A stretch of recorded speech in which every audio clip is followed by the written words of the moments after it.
உணவுக்காக அரிசியும் ஸ்நாக்ஸும் கொண்டு வந்திருக்கிறவங்க சுகன்யா அப்படிங்கிறவங்க. எதுக்காகன்னு கேட்டிங்கன்னா, அவங்க தம்பி இளங்கோவன் அப்படிங்கிறவங்க இறந்துட்டாங்க. இறந்து இன்னைக்கு 3ஆம் ஆண்டு நினைவு தினத்தை முன்னிட்டு நமக்காக, நமது பாசம் அறக்கட்டளைக்காக பெரியவங்களுக்கு அவருடைய ஆன்மா சாந்தி அடையணும்னு சொல்லிட்டு அரிசியும் ஸ்நாக்ஸும் கொண்டு வந்திருக்காங்க.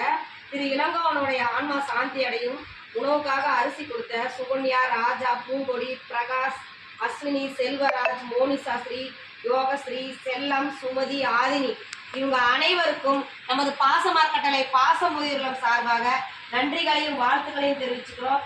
இளங்கோவன் அவருடைய ஆன்மா சாந்தி அடையும், இவர்கள் குடும்பம், தொழில், வாழ்க்கையில் அனைத்து நாளும் பெற்று வாழ நமது பாசம் அறக்கட்டளை சார்பாக இறைவன்கிட்ட ஒரு பிரார்த்தனை வச்சுக்கலாம்.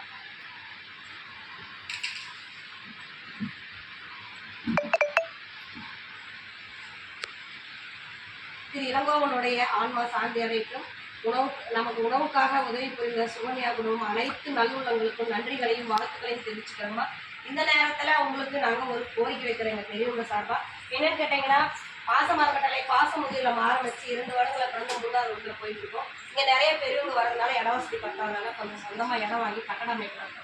அதுக்கு உங்களால் முடிஞ்ச உதவி செஞ்சு கொடுக்கலாம். நீங்கள் மட்டும் இல்லாத உறவினர்கள், நண்பர்கள், உங்களுக்கு தெரிஞ்ச இடத்துல இந்த மாதிரி ஒரு முதியோரில் இருக்குது, அதுக்கு சொந்தமாக ஒரு கட்டடம் அமைக்க போகிறாங்க, அதுக்கு நம்மளால் முடிஞ்ச உதவி செய்யலாம்னு சொல்லி நீங்களும் எங்களுக்கு கூடிய விரைவில் ஒரு சொந்த கட்டடம் அமைஞ்சு இங்கே வர பெரியவங்களை இன்னும் பாசத்தோடு அரவணைக்க நாங்கள் எதிர்கொண்டு இருக்கோம். அதுக்கு உங்களால் முடிஞ்ச உதவி செய்யுங்க. உங்கள் தம்பியை இங்கே இருக்கிறவங்க யாரோ மூலியமாக நீங்கள் பார்க்கலாம். அவருடைய ஆன்மா சாந்தி அடைந்து உதவி புரிந்தவங்களுக்கு மீண்டும் ஒரு முறை நன்றிகளையும் வாழ்த்துக்களையும் தெரிவிச்சுக்கிறோம். வாழ்க அப்படியே வாங்கிக்கங்க.